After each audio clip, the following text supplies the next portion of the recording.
Ver para crer é uma expressão usada para quando se duvida do que foi dito, por quem desconfia dos factos ou por aquelas pessoas que precisam do concreto para acreditar no científico.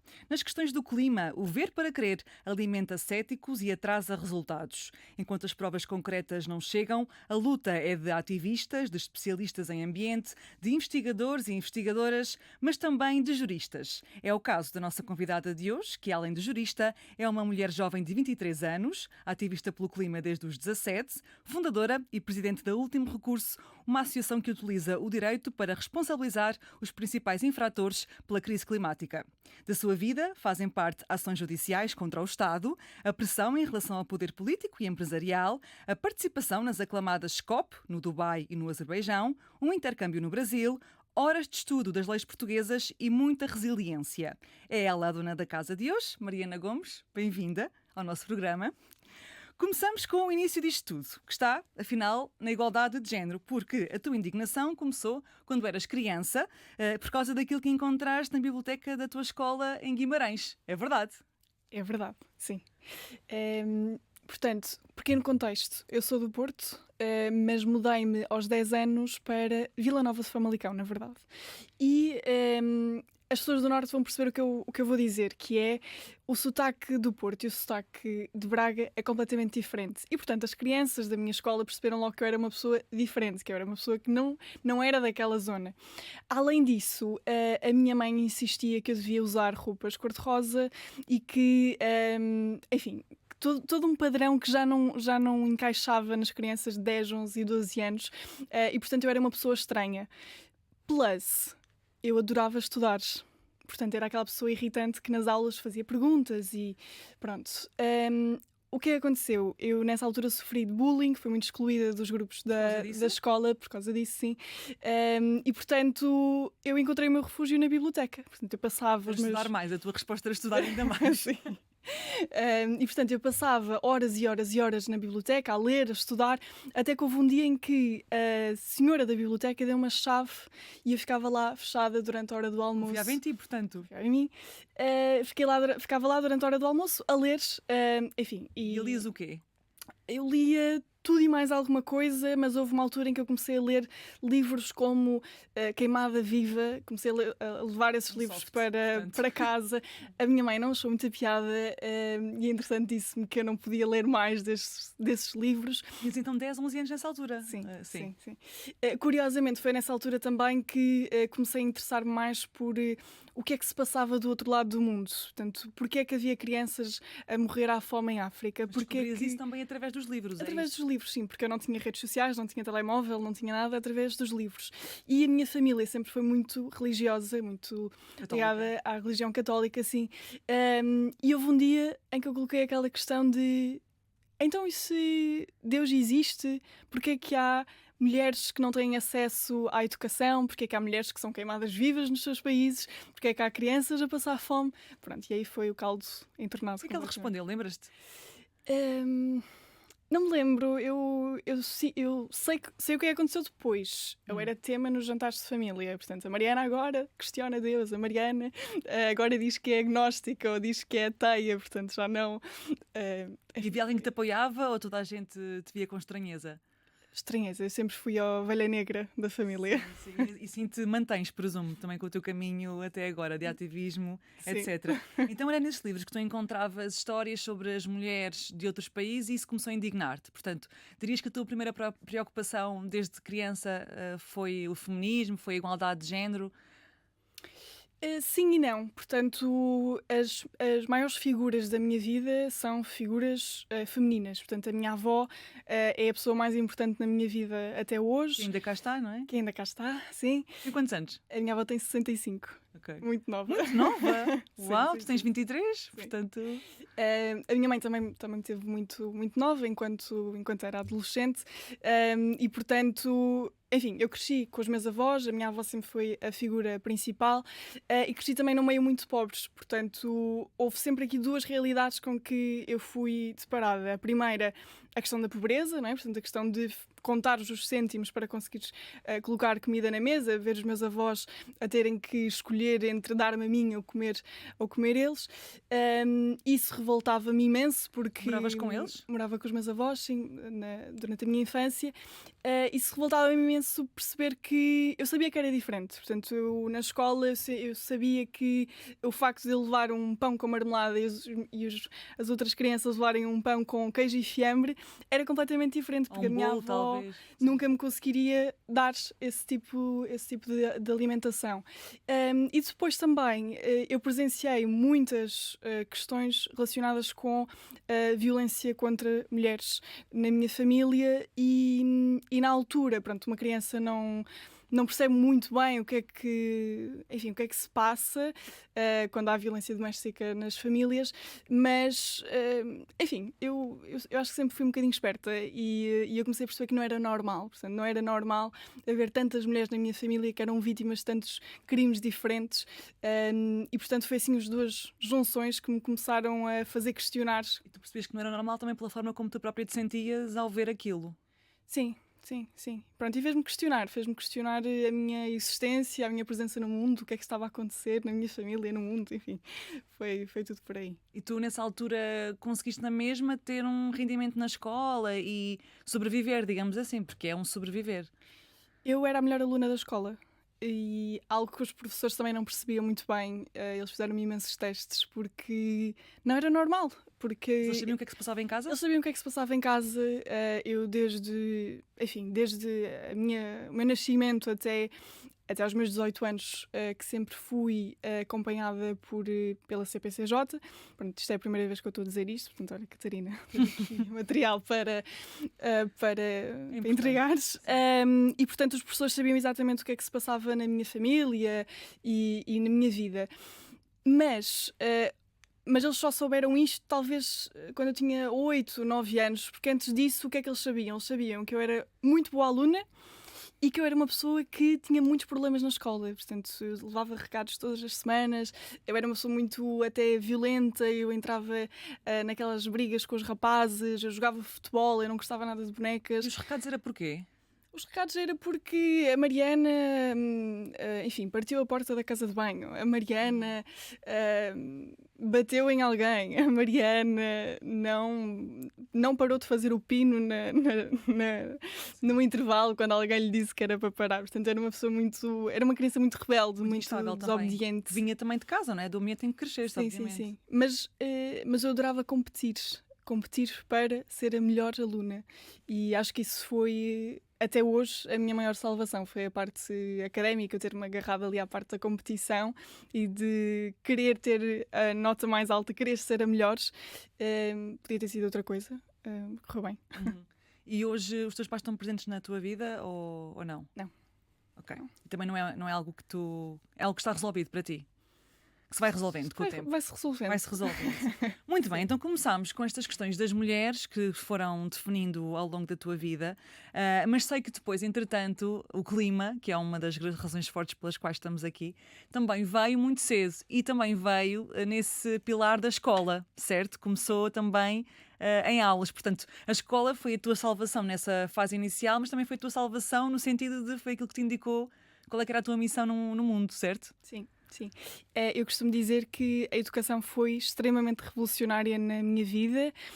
Como a maior parte das pessoas que me segue sabe, eu sou a primeira pessoa com acesso à educação superior na minha família, agora a primeira licenciada da família, e eu não era a pessoa que eu sou hoje, não era a ativista, não era a Mariana que as pessoas conhecem, se eu não tivesse tido uma professora chamada Carla Mota, minha professora de Geografia, mais uma vez uma mulher, que fazia aulas de viagens, e nessas aulas de viagens, porque ela viajava imenso pelo mundo, ela mostrava muitas vezes as imagens do Google versus as imagens reais. E houve uma aula em que ela mostrou uma viagem que ela foi à Indonésia e mostrou uma foto portanto, ela mostrou uma foto de uma praia em Bali e depois mostrou a foto real. Portanto, ela foi ao Google, mostrou fotos de este é o sítio onde eu fui, supostamente é este sítio. Sim. E depois mostrou, depois de ter viajado para lá, como é que é de facto o sítio na realidade. Ou como é que está agora. Sim, sim. E era completamente diferente. E eu pensei, estou a ser enganada. Porque eu queria ir lá, eu queria muito ir lá, até hoje eu adoro viajar. E agora não posso, porque aquilo está completamente destruído. Não há areia, enfim, está cheio de lixo. Os seres humanos destruíram completamente aquele lugar que alegadamente era um paraíso que nós tínhamos no nosso mundo. E eu fiquei mesmo chateada. Eu lembro-me de, nos dias seguintes, eu não sabia nada sobre alterações climáticas, sobre o que é que estava a Por causa acontecer. daquilo, não é? Não fazia Percebias que era a uma mínima causa ideia. humana, mas não percebias o que era a parte prática e técnica, digamos. Sim, mas fiquei mesmo revoltada de eu não vou poder ir lá porque alguém está a fazer coisas que não eu, portanto eu não tenho culpa. E então aí eu comecei mais uma vez a questionar, e nessa altura os meus professores dizem-me até hoje que eu questionava muito, eu falava muito e eu queria saber tudo e mais alguma coisa e porquê, e porquê, e porquê. E há pessoas que gostam disso, há pessoas que não gostam muito disso, não é? Sim. Eu sei porque eu sofri do mesmo problema. Portanto, Sim. havia pessoas que adoravam, havia outros que gostavam de ter tudo by the book, não é? Tudo certinho. Aham. O professor diz e nós aprendemos, e não há questionamento, não há debate, não há nada. Sim, eu tive a sorte dos meus professores até gostarem, porque acho que era a única que fazia tantas perguntas e, portanto, eles gostavam. Até que um dia, portanto, eles sabiam que eu fazia muitas perguntas, sabiam que era muito interventiva, que eu já começava a criar opiniões sobre determinadas questões. E houve, portanto, nesse primeiro ano, participei na primeira edição do Parlamento dos Jovens, que o primeiro tema foi igualdade de género. No 12º participei no Parlamento dos Jovens novamente, segundo tema, alterações climáticas. Portanto, Foi aí que os temas se casaram. isto quase que não foi coincidência nenhuma. E nessa altura, pronto, eu já sabia o que é que eram as alterações climáticas. A Greta Thunberg já estava em frente ao Parlamento sueco a fazer as greves climáticas. E pronto, foi a E a partir partir daí. daí desenvolveu-se. Vamos já a ela, a Greta Thunberg, porque eu diria que foi com ela que o ativismo climático jovem mais se desenvolveu. Concordas comigo? Concordo. Sim. Pronto, foi em 2018 que ela começou a fazer estas greves escolares pelo clima e que se começou a protestar em frente ao Parlamento da Suécia, a pedir ação política para resolver as questões das alterações climáticas ou do seu impacto prático, e que depois criou o movimento Fridays for Future, que, para relembrar, é um movimento de estudantes que faltavam às aulas à sexta-feira, pelo futuro, ou seja, para exigir ação política para amenizar as alterações climáticas. Daí as sextas-feiras pelo futuro, Fridays for Future, que foi depois também um movimento que tu começaste a seguir e que depois te levou a organizar uma das primeiras greves climáticas em Portugal, e organizaste em Guimarães. Em março de 2019 foste uma das organizadoras, ou a organizadora, desta greve climática. É verdade. É verdade, sim, senhora. O que é que eu posso contar sobre isto? Porquê é que tiveste esta ideia de organizar a greve climática e depois, na altura, tu tinhas 18 anos, 18 anos, 17 anos, como é que se organiza uma greve climática? Ou seja, como é que tu fizeste todo este processo? Como é que isto aconteceu? A primeira coisa que as pessoas têm que saber sobre mim é que eu, durante muitos anos da minha vida, inclusive durante a minha vida adulta, é que eu fui uma pessoa muito ingênua. Portanto, eu fiz coisas que eu não pensei muito bem o que é que eu estava a fazer. E, portanto, no dia em que eu decidi que ia organizar uma greve, eu não pensei muito. Eu pensei, ok, há uma miúda do outro lado do mundo a fazê-lo. Neste momento temos milhões de pessoas a sair à rua. Porquê é que eu também não posso fazer? Pronto. Então falei com os meus professores. Na altura já se tinha juntado à minha equipa de mentores climáticos um outro professor de geografia também. Portanto, falei com os meus professores e disse assim: olhem, no dia X há uma convocação internacional para a greve climática. Eu quero organizar a greve, mas eu não quero ir sozinha para a rua porque aí eu tenho vergonha. E também é preciso pujança para que as pessoas vejam e adiram, não é? E eles disseram: Mariana, eu posso-te garantir que nós colocamos a escola toda na rua no dia em que tu organizas a greve. Pronto, então a partir daí juntei os meus amigos mais chegados, passamos os dias a fazer cartazes naquelas salas de educação visual, e foi assim. E depois foram falando entre vocês, chamando cada vez mais pessoas. Como é que foram convocando? Foi dentro da escola. Foi dentro da escola que convocamos a greve. E, portanto, os professores foram essenciais. Havia pessoas que aceitaram e que aderiram e outras pessoas que não, imagino. ou não? A maior parte dos professores foi bastante. Perceberam o tema? Sim. Pronto. Na altura havia muitas críticas do público em geral, sobretudo, mas também com certeza de algumas pessoas da área da educação, que não percebiam a razão e que até diziam que se tratava de uma responsabilidade, que no fundo o interesse dos estudantes, que como são também muito jovens, era faltar às aulas e, portanto, arranjavam essa razão para conseguirem fazê-lo. Como é que tu responderias a estas pessoas que ainda continuam a achar que essas greves climáticas estudantis foram feitas por parte dos estudantes com esse motivo de encontrar um escape para o lazer? Uhum. Eu, da minha experiência, posso dizer que isso a mim deixava-me maluca porque eu ficava no limbo de sou a melhor aluna, tenho que ir às aulas, tenho que estudar, tenho que garantir a minha performance académica, mas o planeta está a arder e se calhar, olha, faltar às aulas não deve ser o pior problema da minha vida. Portanto, da minha parte, eu posso dizer que eu ficava aqui no limbo mesmo, portanto, não era de todo para faltar às aulas. Depois, eu acho que é normal esta reação que as pessoas tiveram, porque era uma reação ao novo, não é? Portanto, de repente Não tinha tens. acontecido. Sim, de repente tens milhares de pessoas na rua, em Portugal, a sair por alterações climáticas. Alterações climáticas não era um tema hiper mega falado em 2018, 2019, ou não era tanto falado a nível popular. E dois, não são quaisquer tipo de pessoas, são jovens. São jovens que, durante toda a nossa vida, ouvimos os jovens não querem saber de política, os jovens só estão ligados às redes sociais, os jovens são imaturos, os jovens não sabem do que falam, os jovens não têm experiência nem competência. E, portanto, eu lembro perfeitamente dos olhares das pessoas mais idosas de Guimarães na rua que ficavam do passeio, ficavam no passeio a olhar para nós, a pensar o que é que estes estão aqui a fazer, não é? Mas creio que foi um momento muito especial até no movimento juvenil, em que nós começamos a afirmar o nosso papel e o nosso espaço, que é de reivindicação. Portanto, os jovens voltaram a unir-se novamente para reivindicar uma causa e para demonstrar que nós estamos aqui também para construir um mundo melhor, nós não somos meros espectadores incompetentes e negligentes como nos retratam. Quando tu dizes voltaram a agir em comparação com há umas décadas, quando havia essa movimentação da parte dos estudantes, é isso? Sim. Portanto, ou seja, os jovens hoje também têm esse interesse, no caso, por outra causa. Então vamos explorar mais este tema dos jovens, porque há aqui várias perguntas que eu te quero fazer para ti, enquanto ativista, enquanto líder de várias ações, de vários movimentos, para te perguntar, tu depois vieste estudar para Lisboa, estudar Direito, já vamos ao Direito também, e quando vens para Lisboa, juntas-te à Greve Climática Estudantil de Lisboa, certo? E depois à Climáximo, que é uma organização também que está ligada à defesa do meio ambiente para amenizar as alterações climáticas. A Climáximo fez várias ações e nos últimos 2, 3 anos tem estado também muito presente a nível mediático por causa do impacto dessas mesmas ações.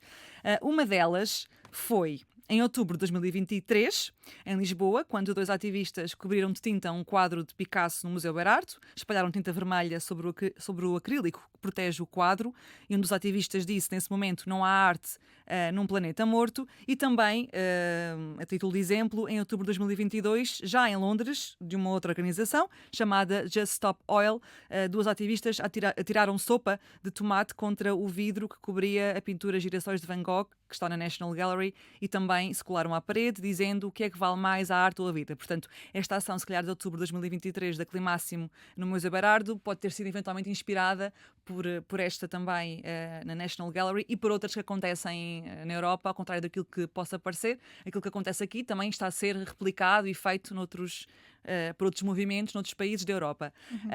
Sobre esta ação concretamente de atirar tinta em relação a um quadro de Picasso, por exemplo, o que é que este tipo de ação te parece? É uma terapia de choque? Qual é que é a intenção de facto ao fazer isto?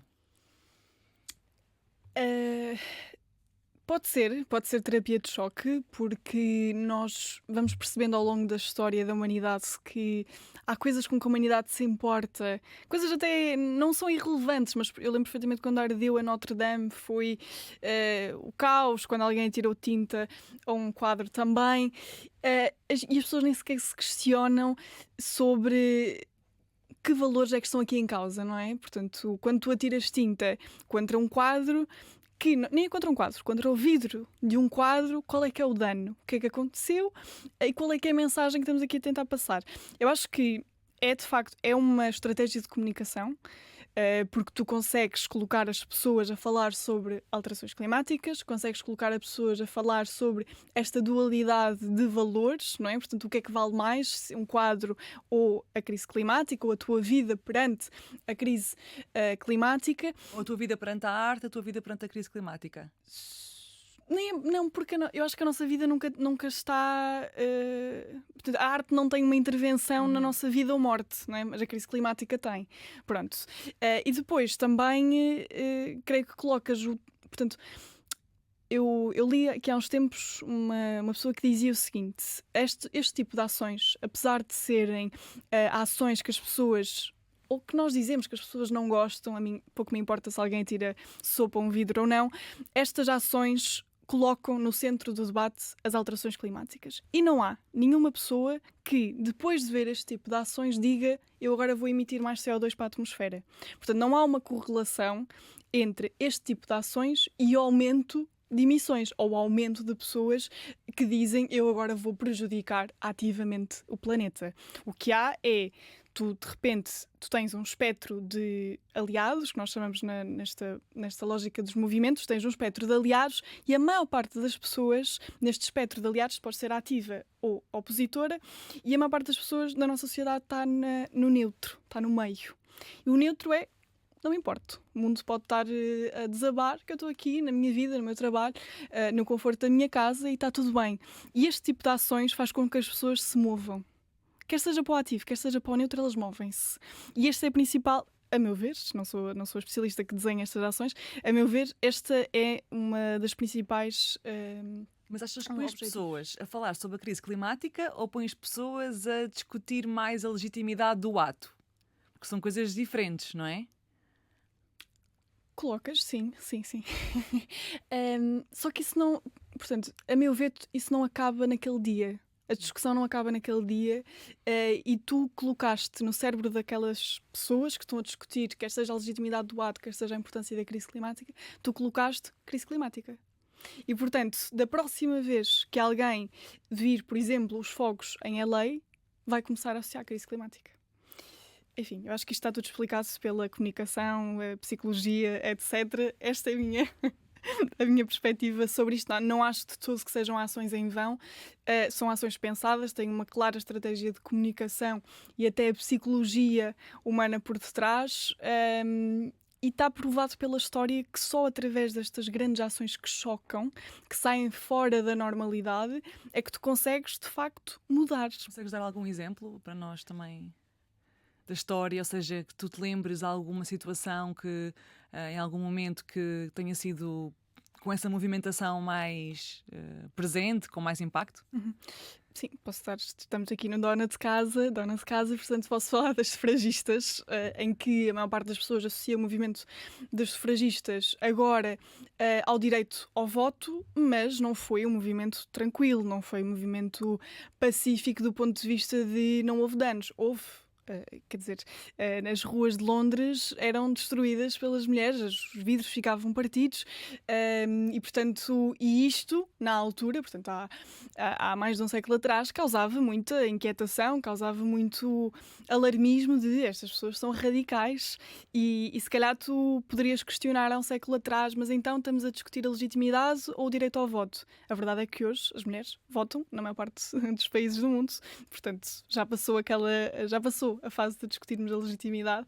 E, portanto, eu acho que são aquele tipo de ações que consolidam-se no tempo e a questão da legitimidade vai ficando cada vez menos presente para falarmos realmente do problema em si. Do problema. Às vezes é preciso a destruição, no sentido até prático, para conseguir chamar a atenção das pessoas.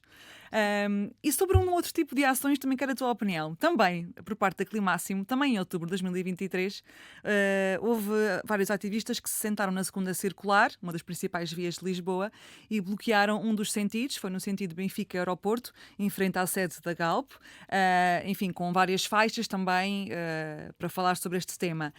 Na altura foram expulsos da estrada, primeiro por condutores, alguns deles até de forma algo agressiva, há vídeos sobre isso, e depois pela polícia. E, aliás, a própria Climáximo depois veio dizer que houve várias pessoas da Climáximo que foram agredidas, alguns deles sentaram-se na estrada, outros também estavam pendurados. Na altura, o argumento foi que, até para as agressões, digamos, foi que as pessoas estavam tratadas para chegar ao trabalho, que aquilo foi disruptivo para o seu dia-a-dia, que, enfim, que vos causou stress, etc. Como é que se olha para esta ação dos dois pontos de vista e qual é que tu achas que é mais sensato? Uma boa pergunta. Espero que não destrua a minha carreira. Não vais destruir. Acho que pode-se olhar para isto, então, da perspectiva do Climáximo, a perspectiva das pessoas que se sentam na segunda circulares. A ideia é, a sociedade tem que parar. E se não pararmos agora, enquanto temos a possibilidade de o fazer, as alterações climáticas vão-nos parar. Vão-nos parar, vão destruir tudo aquilo que nós prezamos e que dizemos que é o nosso conforto, como, por exemplo, a nossa casa. E temos que parar também para perceber, ok, existe uma crise, que é a maior crise que a humanidade alguma vez já enfrentou, que nos coloca em risco de extinção e temos que fazer alguma coisa para mudar. Problema. A sociedade hoje em dia não é uma sociedade que para, muito pelo contrário, é uma sociedade altamente acelerada. Nós não paramos nem para pensar sobre a nossa própria vida, quanto mais sobre o resto do mundo. Nós somos completamente alienados sobre o que é que se está a passar à nossa volta, apesar de termos imenso acesso à informação. E, portanto, a única forma, se tu parares a sociedade, sem ser com eventos catastróficos, é obrigando-os a parar pela via, portanto, colocando o teu corpo no sítio onde a pessoa eventualmente vai parar, por exemplo, na estrada. Interrompendo, literalmente. Interrompendo, sim. Esta é a perspectiva pelo lado do Climáximo. Portanto, o Climáximo não está à espera que, sentando-se na segunda circular, as alterações climáticas vão acabar. Pronto, isso não existe. A ideia é chamar a atenção das pessoas, não é? Sim. Interrompendo mesmo o seu dia-a-dia. Pronto, sim. E é também colocar o ónus da responsabilidade nestas pessoas. Porque hoje em dia tens muitas pessoas a dizer a responsabilidade é das empresas, a responsabilidade é dos Estados, a responsabilidade é não sei quem. Mas a verdade é que tu, enquanto indivíduo, tu, enquanto cidadão, também tens uma responsabilidade, também tens uma... nem a responsabilidade, tens o poder de o fazer. Nós, ou seja, individualmente no seu dia-a-dia, com escolhas, mas também pressionando quem tem mais poder. É isso? Sim, as duas coisas, não é? Sim, os cidadãos, os comuns mortais, somos os 99% dos humanos que vivem e habitam aqui este mundo. E, portanto, nós temos imenso poder, mas nós esquecemos disso e mantemos na nossa vida, no nosso carro, a caminho do trabalho. Depois estão aquelas outras pessoas que, enfim, ficam chateadas porque vão chegar atrasadas ao trabalho, vão ter problemas depois com empregadores, ou então não vão levar o filho à escola, não sei, enfim, imensas questões aqui da vida pessoal. Uma coisa é certa, houve sempre corredores de emergência para que as ambulâncias pudessem passar, não colocando em risco, de facto, a vida de uma pessoa, e nunca houve nada além do pacífico. Portanto, as ações de desobediência civil tradicionalmente são ações pacíficas, portanto, que não envolvem ofensas à integridade física, que não envolvem danos contra objetos pessoais. Eles não atacaram ninguém, é nesse sentido, não é? Sim. Não são ações violentas, portanto, não são ações extremamente pacíficas. Quer dizer, sentaram-se ali e pronto, não é? Sim, isso é pacífico. Portanto, olhando de um ponto de vista da proporcionalidade, portanto, de um lado tens pessoas provavelmente em estado de com ansiedade, alarmadas com uma crise, perante a inação de um Estado, portanto, perante a inação das empresas, portanto, sabes, claro, tens pessoas que sabem claramente que o mundo está a colapsar e que a vida delas está em risco. E que fazem aquilo. É um ato altruísta, portanto, que fazem aquilo para tentar chamar a atenção sobre as alterações climáticas. Esse é o ponto número 1. Portanto, elas fazem isto pelas alterações climáticas, pela causa, não é? Portanto, não há aqui nenhuma motivação interna de eu vou colocar isto no meu currículo ou eu vou subir na minha carreira ou ganhar mais por estar ali. E depois tens, enfim, as outras pessoas que realmente o que é que acontece é elas vão chegar atrasadas ao trabalho, não acredito que haja nenhum dano aos seus veículos por estarem ali paradas 20, 30 minutos. Enfim, não consigo perceber muito bem quais é que são, de facto, os danos que são causados a estas pessoas. Portanto, colocando isto na balança e fazendo aqui um exercício de proporcionalidade, mas é importante isto, que é perante a inação do Estado português, da União Europeia, etc., todos os países do mundo, não há nenhum país que esteja a combater a alteração climática de forma séria, perante esta inação, a meu ver, é legítimo este tipo de ações, desde que seja pacífico, desde que não coloque em risco a vida de outras pessoas. E, enfim, creio que é isto. Como é que mudamos? Começamos a agir. Mas porquê que tu achas que, de facto, este tipo de ações ainda espoleta essa irritação nas pessoas e essa incompreensão? Porque alterações climáticas, o seu impacto, como eu dizia no início, daí esta minha introdução, é preciso, às vezes, para algumas pessoas, ver para crer. Ou seja, se não virem, de facto, a sua casa a ser destruída, o nível do mar a subir e a afetar a sua vida, se calhar há muita gente que ainda não percebe o real efeito prático e o real perigo. Achas que isso também está na base desta incompreensão e desta irritação? E lá está, e desta desvalorização do motivo, esta desvalorização das ações, esta infantilização até das ações dos jovens, e volto também à greve climática, ou seja, há uma infantilização da causa e dos próprios jovens porque há uma incompreensão do real problema? Posso dizer que sim. Eu acho que a maior parte das pessoas não tem noção do quão em perigo nós estamos.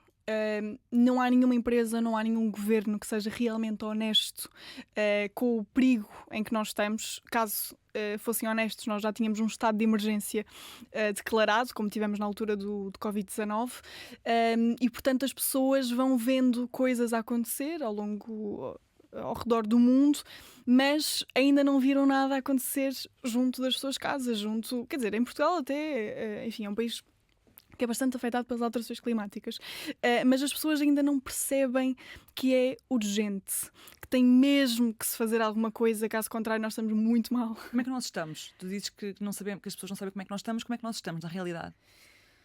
Como é que nós estamos? Na semana passada saiu um relatório a dizer que o mundo já aqueceu 1,55 graus acima da média. Nós estamos claramente numa trajetória para os 2 graus acima. Isto são números, mas o que é que isto significa? Isto significa um mundo num cenário de 2 graus acima da média. É um mundo em que as catástrofes naturais não vão ser eventos esporádicos, vão ser eventos recorrentes. Aquilo que nós vimos em Valência, aquilo que nós vimos no Rio Grande do Sul, aquilo que nós vimos em LA vai acontecer. Incêndios, cheias. Sim, vai acontecer muito mais vezes. O Sistema Nacional de Saúde vai colapsar não por causa da incompetência do nosso governo ou de quem quer que seja, mas realmente pela crise climática. Tu vais ter... Porque vai haver mais pessoas afetadas, é isso? Mais pessoas afetadas. Com problemas respiratórios e outros. Sim, podes ter aquelas doenças que vais vendo ao longo do tempo, como por exemplo as doenças cardiovasculares, as doenças respiratórias, até problemas mesmo com a fertilidade, mas depois também tens aquelas imediatas, portanto, fruto de uma catástrofe. Sim. Tu tens pessoas que necessitam de... feridas, tudo. Sim, uma resposta urgente e a resposta é do Serviço Nacional de Saúde. Depois tens crises na habitação. Se tu tens de repente uma cidade destruída, onde é que tu vais colocar aquelas pessoas? Depois tens refugiados, mais uma vez fruto de catástrofes. As pessoas que, como ficaram sem habitação, têm que ir para o outro lado, não é? Exato. Uhum. Depois, desemprego, não é? Portanto, se os postos de trabalho são destruídos, onde é que aquela pessoa vai ser empregada? Portanto, isto está tudo relacionado. Estamos a falar de uma situação mesmo muito, muito séria e que, portanto, nós sabemos que vai acontecer. Portanto, não existe nenhum cenário, não existe nenhum modelo científico que diga isto não vai acontecer. E segundo, nós sabemos também quais é que são os impactos. A maior parte das pessoas não sabe. Pronto. E, portanto, é também o nosso trabalho aqui, enquanto meu trabalho também enquanto ativista, tentar demonstrar esta urgência que exija e que justifique que as pessoas parem. Temos mesmo que parar. E em relação a Portugal, dizias que Portugal é um dos países mais afetados e o que é que podemos esperar, digamos, no mau sentido, que possa acontecer em Portugal? Porquê é que Portugal é um dos países mais afetados, primeiro que tudo, ou pode ser um dos países mais afetados? Pelas condições geográficas em que nós estamos, enfim, nós não escolhemos para nascer em Portugal, mas pelas nossas condições geográficas, a Península Ibérica aumenta 20% mais a sua temperatura do que o restante do globo. O que é que isto significa? Quando tu tens aumento de temperatura, tens seca, tens potencial de catástrofes climáticas também, estas questões dos furacões, dos ciclones, dos ventos, isto tudo está relacionado com o aquecimento global. Depois tens falhas nas colheitas, alimentação, portanto devido à seca. Tens uma crise dos recursos hídricos, como quer dizer, não é vais ter, nós já temos. Não é? Já há agricultores que têm em risco a sua forma de subsistência. Tens as cheias, tens o aumento do nível médio das águas do mar. Portugal é um país costeiro. Plus, temos as ilhas, não é? Portanto, há aqui toda uma série de questões. Eu poderia estar aqui o episódio todo a contar o que é que vai acontecer e o que é que já está a acontecer. E nós temos mesmo que nos aperceber disto e que fazer alguma coisa. Sim. Tu também tens aqui uma área que gostas muito, para passarmos à ação que puseste contra o Estado, muito corajosa, que é o direito.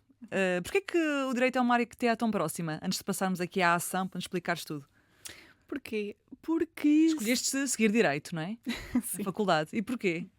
Porque eu sou uma pessoa de ideias muito fixas, opiniões fortes, e eu aos 10, 11, 12 anos, já naquela altura, quando Dos estava porquês? dos porquês, e a perceber como é que, enfim, as várias injustiças que o mundo presenciava, eu pensei, eu vou ser juíza.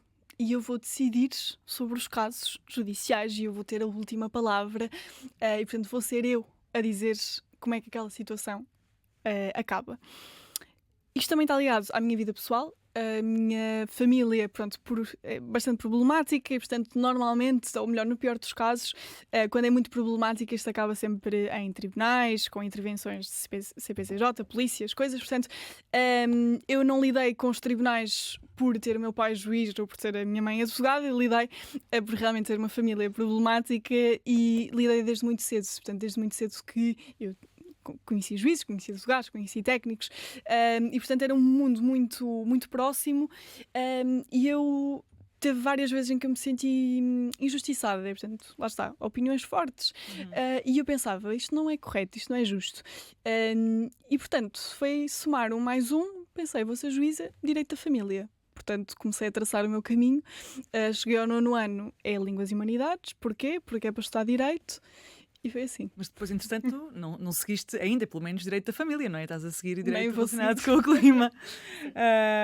Muito bem. E quando decides então seguir esta área do clima, entretanto, depois sais da Climáximo para criar a tua própria organização, que se chama Último Recurso. Como eu dizia no início, é uma organização que junta as áreas do direito com as áreas do clima, porque há uma ligação que, na tua opinião, tem que ser feita para se conseguir uma ação mais efetiva e mais eficaz.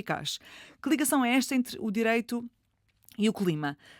Sei que, já para dar aqui alguma informação às pessoas também, que dentro do último recurso, algumas das coisas que vocês fazem é montar uma equipa legal de juristas e advogados para fazer, por exemplo, a mediação com a polícia no caso de ativistas que façam ações, no caso de haver detenções, a último recurso acompanha os ativistas até à esquadra, de os representar. Também sei que estavam a construir manuais legais que seriam dados aos ativistas para terem consciência da lei. Mas, sobretudo, o último recurso foi criada para responsabilizar, através da ferramenta legal, os infratores pela crise climática. Então, diz-me o porquê desta ligação e vamos já passar à ação. Então, se nós olharmos para a forma como a nossa sociedade está estruturada e que tipos de poderes é que há e como é que o poder se mantém, né? Como é que as pessoas, presidentes, Elon Musk da vida, se mantêm lá em cima, há um dos pilares que é a lei. A lei é um dos pilares do status quo, como nós dizemos, não é? Portanto, do poderes. E tu, se conseguires instrumentalizar, usar e alterar a lei, tu estás, das duas uma, ou a fragilizar o poder ou a solidificar. Pronto. E esta foi a minha primeira ideia, portanto, já estava no mundo ativista, e portanto eu pensei, porquê é que não há ninguém em Portugal a usar o direito para combater a crise climática? Não havia ninguém, absolutamente ninguém. Até hoje, o Último Recurso é a única organização que o faz, é a única organização que tem ações de litigância climática. O que é isso, litigância climática? Litigância climática, resposta jurídica, são ações judiciais que têm por base as alterações climáticas. Pronto. E cujo objetivo... dia a dia. E cujo objetivo é tu, de facto, adaptares, mitigares ou responderes a algum dano da crise climática. Pronto. Resposta do dia-a-dia. Litigância climática significa, por exemplo, processar o Estado português por não cumprir com a Lei de Bases do Clima, que foi o que o Último Recurso fez. E, portanto, usar o direito porque é a ferramenta que tu achas que é mais eficaz porque é aquela que atravessa toda a gente na sociedade. É isso? Ou seja, não há ninguém que esteja à partida nem acima da lei, nem abaixo da lei. Sim. É isso. Sim. E tem outra questão, que é tu colocas em funcionamento o princípio da separação de poderes, que é tu, até a último recurso ter colocado uma ação judicial de litigância climática, o mundo climático, da legislação climática, ficava dentro da Assembleia da República e distribuído pelos ministérios, pelos institutos públicos, etc. Ou seja, dentro da administração pública. Uhum. E não havia intervenção judicial, que é o outro lado da separação de poderes, né? Portanto, o último pilar da separação de poderes. E fazia-me alguma confusão que não houvesse este tipo de controlo e fiscalização e de responsabilização. E, portanto, esta também é uma das visões, que é, tu colocas a intervir na mesma situação, tu colocas a intervir uma pessoa e uma instituição que alegadamente é imparcial, que tem o poder punitivo e que tem legitimidade por parte da sociedade para o fazer, que isto é muito importante. Os ativistas não têm legitimidade, alegadamente, mas um juiz tem. Portanto, aquilo que o juiz disser vai ficar. E também o alcance é completamente diferente. De se fazer uma manifestação, por exemplo, ou até uma ação de desobediência civil, como aquela que aconteceu na segunda circular, ou haver uma ação a nível judicial, é um alcance diferente, não é? E com um impacto também diferente. Então, o último recurso decidiu, no final de 2023, processar o Estado português por incumprimento da Lei de Bases do Clima, uma lei que foi aprovada em 2021, apenas com o voto contra da Iniciativa Liberal e com a abstenção do PCP, foi depois promulgada pelo Presidente da República e publicada em Diário da República a 31 de dezembro de 2021. Depois, à vossa ação, juntou-se a Quercus, que é uma organização que acho que a nível de clima é uma das mais conhecidas, e a Ciena. Ciena. Portanto, as três juntaram-se e processaram o Estado português por incumprimento da Lei de Bases do Clima. O que é que, de facto, não estava a ser cumprido ou não está a ser cumprido pelo Estado? E o porquê de processar o Estado? Vou explicar isto como eu costumo normalmente explicar, que é: nós temos uma lei que foi a pioneira, que é a Lei de Bases do Clima, é a primeira lei que nós temos em Portugal que regula tudo isto das alterações climáticas. No seu artigo 5º diz, esta lei, todos têm direito ao equilíbrio climático nos termos constitucionalmente estabelecidos. Exato. Equilíbrio climático. Equilíbrio climático, certo. Está bastante desequilibrado. E esta lei, por ser uma lei de bases, é uma lei que não te diz rapidamente o que é que tu tens que fazer, por exemplo, para... nas questões da mobilidade, se os carros têm que ser elétricos com baterias de lítio ou com baterias de sódio. Não te diz especificamente como é que tu tens que fazer as coisas. Portanto, lá na lei, se as pessoas forem ver, diz lá exatamente que planos, que regulamentos, que conselhos é que nós temos que criar para desenvolver aquelas bases que estão naquela lei.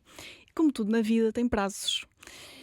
Mas aqueles prazos não foram cumpridos. Até hoje, portanto, estamos em 2025 e até hoje a lei não está em cumprimento. Eu fui ver e, por exemplo, no artigo 10º, que é sobre um portal de ação climática, dizia no ponto 2, o portal e as bases de dados referidos no presente artigo são aprovados por portaria e devem estar disponíveis no prazo de 1 ano após a entrada em vigor da presente lei. Portanto, se a lei entrou em vigor em 2021, no dia 31 de dezembro, o prazo de 1 ano acabou dia 31 de dezembro de 2022. Sim, mas o Ministério do Ambiente vai-te dizer que esse portal até existe. Está dentro de outro portal, não tem os mecanismos que estavam previstos na lei, mas está lá o nome. Portal da Ação Climática. Isto também tem acontecido e acontece muitas vezes, portanto, quando nós tentamos cumprir as coisas à pressa, só mesmo para dizer que cheque, portanto, está feito. E fazia-me alguma confusão que, primeiro, as pessoas que estavam a ser responsabilizadas pela crise climática e o ONU estava a ser colocado em quem? Nos cidadãos. Portanto, tu tens que virar vegetariano, tu tens que parar de usar o teu carro, tens que reciclar. E estavam-se a esquecer das partes mais importantes. O Estado, como é óbvio, e as empresas. E, portanto, eu pensei, então vamos aqui ao Estado. A Lei de Bases do Clima tinha acompanhado desde a sua discussão, portanto, enquanto ela nem tinha entrado em implementação, e houve um dia em que eu decidi ler e pensei, mas isto não está a acontecer. O que está aqui escrito não está a acontecer. E fez-me ainda mais confusão pensar que há pessoas que recebem 10 vezes mais o salário mínimo, cuja sua função é cumprir esta lei, que esta lei tem uma consagração constitucional cujo objetivo é proteger a vida das pessoas, garantir que o teu país está preparado para combater as alterações climáticas, e temos pessoas que, de uma forma muito condescendente, não cumprem a lei porque simplesmente não querem cumprir. Não é porque é difícil, não é porque não temos meios técnicos e porque vivemos em Madagascar. Não, estamos em Portugal, um país de primeiro mundo, em que nós temos todas as possibilidades para cumprir a lei. Se eu não cumprir com a lei, eu tenho, sei lá, um polícia, um agente das finanças em minha casa. Mas os ministros não têm, os deputados não têm. Porquê? Então, vamos arranjar outra forma, que é colocar o Estado em tribunal. E depois como é que o Estado, o Governo, reagiu a esta ação judicial? Não reagiram bem. Porque disseram que Portugal é um dos países mais avançados, estou a citar o Ministro do Ambiente da altura, em termos de transição climática. E que o PRR, mais de 40% deste fundo, das verbas, são dedicadas a objetivos relacionados com este tema. E acharam o quê? Acharam que não se justificava, que era uma afronta? Eu acho que, acima de tudo, acharam que era uma afronta. Em Portugal ainda se acha que ações de litigância climática são uma afronta. Eu acho que são o exemplo da democracia a funcionar, que é o uso de um direito constitucional, que é o direito à ação popular, e que é, enfim, uma das formas mais imparciais que tu tens de decidir uma questão, que é perguntar a um juiz, uma pessoa formada, se calhar com 30, 40 anos de experiência, resolve aqui esta questão em termos jurídicos e não em termos políticos. Porque a mim não me interessa a política, a mim interessa-me o que a ciência diz e o que é que a lei diz. Pronto. E certo é, o facto de tu dizeres que Portugal está avançado em determinados setores da transição energética não justifica que tu incumpras leis. Isto não cabe na cabeça de Pode ninguém. sempre fazer mais e há sempre que fazer mais, não é? Sim. Entretanto, o Supremo Tribunal de Justiça devolveu o caso à primeira instância, porque o Tribunal de Primeira Instância recusou apreciar o caso, depois houve recurso e o Supremo Tribunal de Justiça então devolveu o caso à primeira instância e pediu às associações, incluindo o último recurso, que apresentasse um plano detalhado para garantir que o Estado reduza até 2030 pelo menos 55% das emissões de gases com efeito de estufa, que vocês entregaram este plano. E agora como é que está esta ação? Está em que ponto? Esta ação está num ponto difícil. A juíza, porque é uma juíza do nosso caso, tem tido alguma dificuldade em lidar com o caso, o que é normal porque a litigância climática é nova em Portugal, os juízes ainda não têm as competências e ferramentas suficientes para dar uma resposta 100% quase de certeza a este tipo de situações, mas neste momento a juíza não quer acatar com a ordem do Supremo Tribunal e tem-nos enviado uma série de justificações para que a ação não seja julgada. Portanto, nós estamos até hoje à espera que o Tribunal cite o Estado português, portanto que diga, olhem, vocês estão a ser processados, e estamos até hoje à espera que o Estado português também conteste a ação, mas isto está a ser impedido justamente pelos tribunais, o que é curioso. Está a ser difícil. Também li que esta ação foi posta no Tribunal Civil de Lisboa depois de esgotarem as vias não judiciais, nomeadamente pedidos de reuniões com partidos políticos e uma carta aberta ao Presidente da República. Na altura, os partidos políticos não aceitaram a reunião, não responderam sequer reunir convosco? Eu vou dizer o que aconteceu na altura. Na altura, eu era uma miúda de 20, 21 anos que dizia: se vocês não cumprirem com esta lei, eu vou iniciar uma ação judicial. E a resposta era: engraçado. E portanto ninguém me levava a sério, ninguém acreditava que de facto uma miúda e depois um grupo de jovens e uma associação jovem iria alguma vez colocar uma ação contra o Estado português. Mas aquilo que eu fiz foi, nós pedimos reuniões com partidos. Houve um ou outro partido que teve uma reunião connosco. Houve um partido que inclusive nos disse que a lei não está a ser cumprida porque simplesmente não existe interesse político para o cumprir. E também enviamos então a carta aberta ao Presidente da República para pedir que intervisse e incitasse a Assembleia da República a pedir o cumprimento da lei, etc. Pronto, portanto, nós quando dizemos que usamos todas as vias não judiciais, é realmente nós tentamos negociar, nós tentamos perceber o que é que estava a passar, como é que nós podíamos ajudar. Mas as portas não foram abertas, pelo contrário, foram fechadas, não nos deixaram entrar, e houve sempre aquela atitude de isto não vai acontecer. Uhum. Não vai, Descredibilização. Sim. Mas, entretanto, já com a ação a decorrer, tiveste mais reuniões com partidos políticos, certo? Sim. Foste à Comissão de Ambiente. Sim. É isso? Nessa comissão foste muito questionada, ouviste muitas afirmações sobre o clima que te chocaram, como é que foi? Foi uma comissão difícil. O nosso objetivo era ir lá e apresentar dados científicos. Nós tínhamos feito os cálculos de qual é que era o rumo de Portugal neste momento até 2030. Nós chegamos à conclusão de que Portugal tinha muitas emissões ainda para reduzir e que vai ser quase impossível. Nós vamos ter que fazer uma mudança muito drástica na nossa vida e sociedade para chegar aos tais 55%. Portanto, e fomos lá dizer, olhem, nós fizemos os cálculos, a lei continua por cumprir, se calhar era boa ideia começarmos a cumprir a lei. Se calhar era boa ideia os deputados aqui presentes e enquanto representantes da Assembleia da República, mais uma vez, incitarem o governo atual para cumprir a lei. Houve uma pessoa que não achou boa ideia Quem é que foi essa pessoa? Podes dizer, é público, portanto. Público. Portanto, a deputada Rita Matias questionou-me sobre as intenções do último recurso e também sobre a localização e área de atuação. Portanto, ela achava que nós devíamos estar no Irão ou então na China a atuar e também, enfim, fez assim uns comentários um bocadinho mais provocativos que eu não entro nesse jogo, porque o meu jogo, mais uma vez, não é político, o meu jogo é jurídico e científico.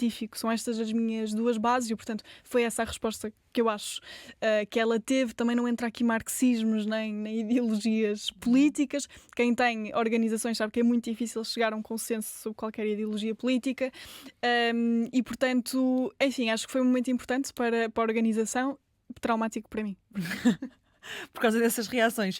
Tu, enquanto jovem, há de facto muita descredibilização, como já referiste, e isso é público, mas também enquanto mulher jovem e enquanto jovem, as duas coisas juntas, o que é que tu tens ouvido de algum machismo, de alguma desvalorização? Que tipos de comentários destas figuras políticas com as quais te tens juntado ou com as quais tens falado? Que tipo de reação é que te fez pensar isto é por eu ser mulher e jovem? Ou comentários que tu pensas que isto não faz sentido? Sim.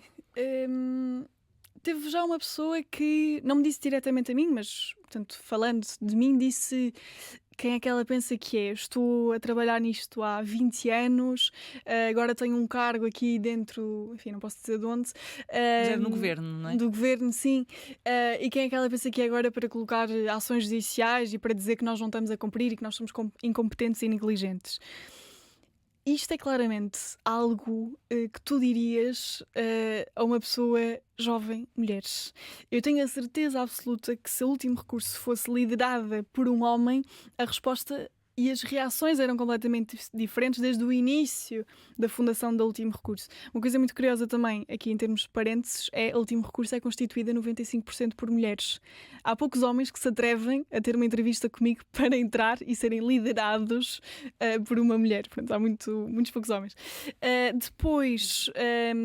eu creio que enquanto mulher eu senti isto muito mais na faculdade, portanto, que eu se dissesse a resposta é A e um outro colega meu, homem, dissesse a resposta é A, ele é que tinha a resposta certa, independentemente da minha resposta ser exatamente a mesma em situação de aula ou... Mas e aqui, por exemplo, nas reuniões que tiveste, ou nas conversas que tiveste com partidos políticos e também neste contacto com, enfim, eventualmente com algum membro do governo, também sentias esse olhar de paternalismo, quase, em relação a ti?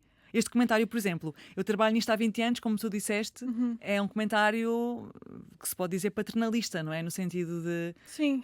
o tempo equivale a consideração. Quem tem menos tempo de vida não pode, não merece a mesma consideração. É um pouco isto. Eu acho que a maior parte destas pessoas faz uma coisa que não é inteligente para eles, mas é ótimo para mim, que é subestimam o poder de uma mulher jovem e subestimam a capacidade e a competência e a educação que ela pode ter.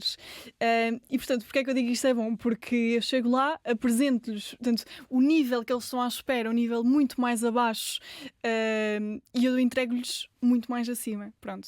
E depois eles ficam assim numa situação... E eu acho que isto é o que causa tanta irritação. Eu sei que há muitas pessoas dentro do Ministério do Ambiente que não gostam de mim, que eu sou muito irritante para elas por exatamente isto. Porque subestimam, porque alegadamente o papel do jovem não é ali, justamente de uma jovem mulher, e Enfim, pronto, às vezes dá mal com uma piada. Mexe com o status quo também. Sim. Mariana, tu há pouco mencionaste um termo que eu também queria falar contigo, que é o tema da ecoansiedade ou da ansiedade climática.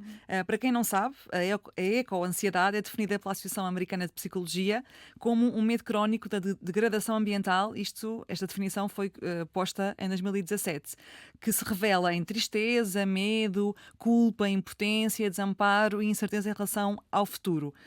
Isto é real, tu própria já viveste, pelo menos há um tempo, de forma muito forte, esta ansiedade climática. Como é que esta ansiedade se vê na prática? Como é que ela te influencia na prática? Ou te influenciou?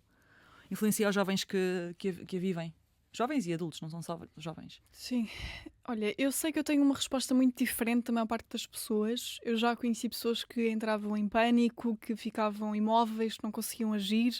Eu sei que a minha resposta é muito de reação até, portanto, eu não consigo ficar parada. Eu até O problema posso... vamos resolver, não é Sim. tanto o medo de o que é que poderá acontecer, é mais uma... Não, eu tenho muito medo, mas por eu ter medo é por isso que eu faço as coisas.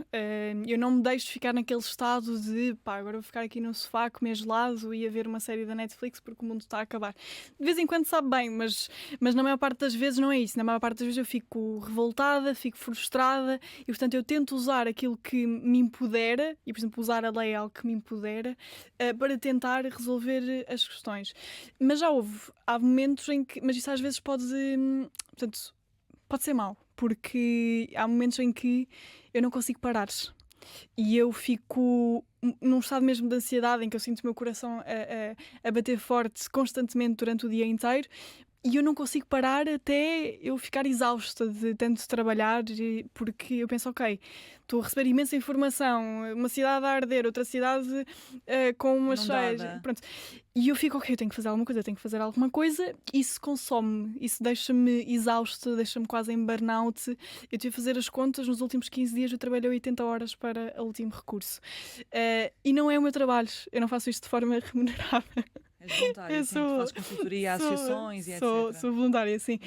Portanto, e não é normal, eu não faria isto porque simplesmente me apetece, é porque existe de facto esta motivação interna, portanto, esta eco-ansiedade e culpa também, de eu sentir que se eu não fizer nada, eu sou culpada e porque é que eu não haverei de fazer?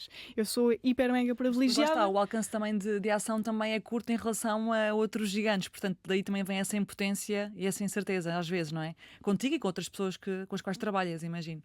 Sim. Essa sensação de eu quero fazer algo, mas parece que estás sempre aquém daquilo que de facto que a catástrofe que aí vem te diz, não é? Certo? Sim. Olha, também algo muito curioso, segundo um estudo da geração 21, mas também segundo um estudo da Lancet, os jovens que têm maiores níveis de eco-ansiedade têm, em média, mais probabilidade de afirmar não querer ter filhos por razões ambientais. Porquê que isto acontece? Ou seja, porque têm medo de colocar uma pessoa num mundo que, à partida, esse mundo vai sofrer com estes desastres? É por isso? Eu diria que sim. Primeiro, pronto, como eu também já disse aqui, alterações climáticas não é só sobre alterações climáticas, há muitas questões sociais e económicas relacionadas com as alterações climáticas. E depois, é porque tu de facto tens uma probabilidade do que é que vai acontecer, tu tens cenários do futuro, do que é que vai acontecer. Mas é incrível como é que isso até te influencia nas tuas escolhas de vida pessoal, não é? Sim. Portanto, de facto, são milhares de jovens, não só alguns em Portugal, mas também na Austrália, no Brasil, na Índia, nas Filipinas, que foram entrevistados, por exemplo, pela equipa da Lancet e que dizem isso mesmo, que estão hesitantes em relação a ter filhos por causa das alterações climáticas. Portanto, isto até influencia a tua vida familiar e a tua vida pessoal. E imagina, no meu caso, eu sou uma pessoa que quer muito ser mãe, mas eu já coloquei questões como onde é que eu vou comprar casa? Se calhar não vai ser no litoral, porque no litoral a probabilidade da minha casa ficar destruída é muito maior do que for no interior de Portugal, por exemplo. Portanto, nós vamos começando a colocar este tipo de questões para o futuro, não é? Mas tendo em conta as possibilidades do que é que vai acontecer no futuro. Compreendo perfeitamente, sim. Mariana, obrigada. Tinha aqui mais 5 temas para falar contigo, mas fica para um próximo episódio. Foi um gosto de falar contigo. Obrigada. E foi mais um Dona da Casa, nesta casa, que é o nosso planeta Terra. Eu sou a Catarina Marques Rodrigues, estou convosco todas as semanas e por isso espero por vocês no próximo episódio. Obrigada por estarem desse lado.